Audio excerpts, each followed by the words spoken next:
I'm Rick Stevens, and I'm an Indiana worker. I'd like to speak to you for a few moments regarding what may be the most important political issue of your life, an issue that impacts your wages, health care, safety, and your ability to care for your family, an issue that affects your very ability to earn a living. I'd like to tell you the truth about right to work. Most people think that right to work is strictly a union issue, but this is not the case. Right to work affects every man, woman, and child where it exists.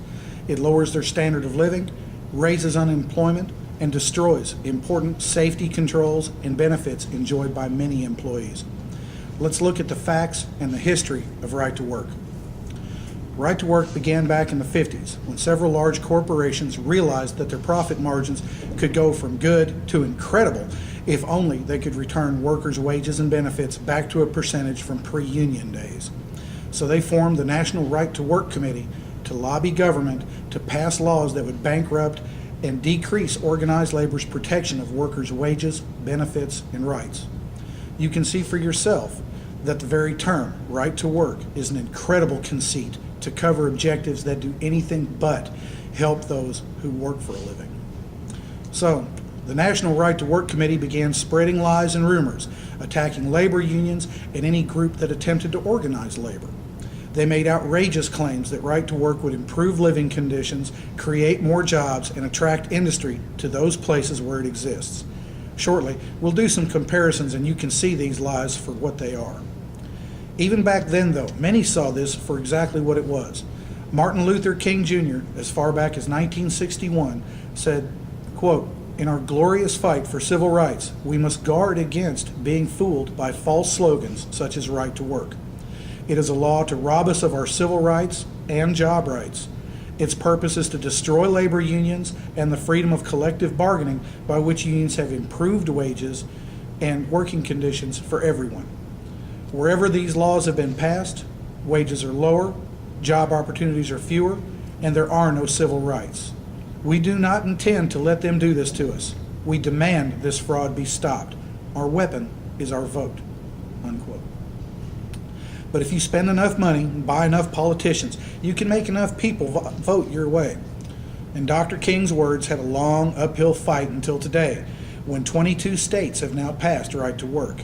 And now, more than ever, the truth of Dr. King's words can be plainly seen. Before going into the comparisons, a couple of things need to be understood. Exactly what are right to work laws? Right to work laws demand that labor unions protect all employees covered by a collective bargaining agreement or contract, while letting the employees decide if they want to pay union dues to cover this protection. These laws force unions to provide legal protections to some who do not pay for them. No other business in the world is forced to provide services for free. It is, simply and plainly, an anti-union ploy designed to destroy unions through bankruptcy. Although unions are primarily interested in protecting and advancing the causes of their members, merely having a union company around makes non-union companies pay better wages and offer better benefits just to compete for the workforce. So, union advances help everyone, just as union declines allow all employers to lower wages and benefits. You will see this very plainly in a moment. Now, let's look at the actual comparisons of conditions in right-to-work states versus non-right-to-work states. And keep in mind, these numbers are for everyone, not just for union members. The average worker's salary in a right-to-work state is $39,169 per year. In non-right-to-work states, it is $44,707 per year, a difference of $5,538 every year. So much for their claims of a better standard of living. The median household income in right-to-work states is $46,328 per year.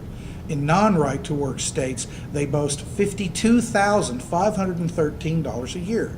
So even secondary household incomes increase where there is no right to work by $6,185 a year. The percentage of workers with job-based health insurance in right-to-work states is 60.1%. In non-right-to-work states, that increases to 64%, a 3.9% increase. That number reflects how well you will be able to care for your family in a medical situation, and it gets worse. Actual percentage of employers offering insurance to employees in a right-to-work state is 50.3%. In non-right-to-work state, it goes all the way up to 56.7%, a 6.4% increase. And the percentage of companies with fewer than 50 workers offering health insurance goes from 34.6% for right-to-work to 43.8% in non-right-to-work, an increase of 9.2%. Right-to-work hurts everyone, including our children. The poverty rate for children in right-to-work states is 26%, compared to only 23.3% in non-right-to-work states.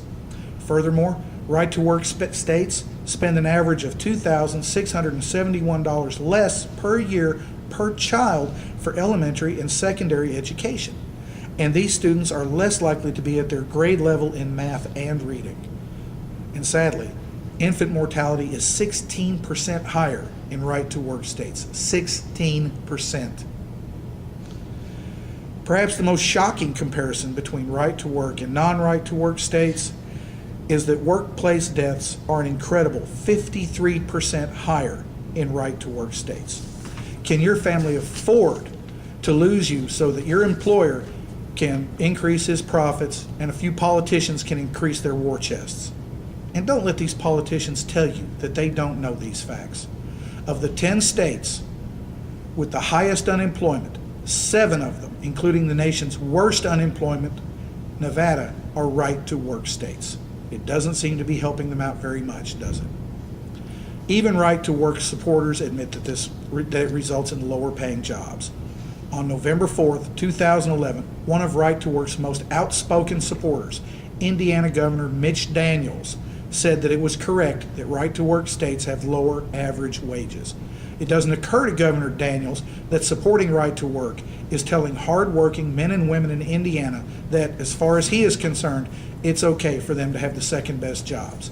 It's okay for them to have second-class benefits, second-class safety, and a second-class education for their kids.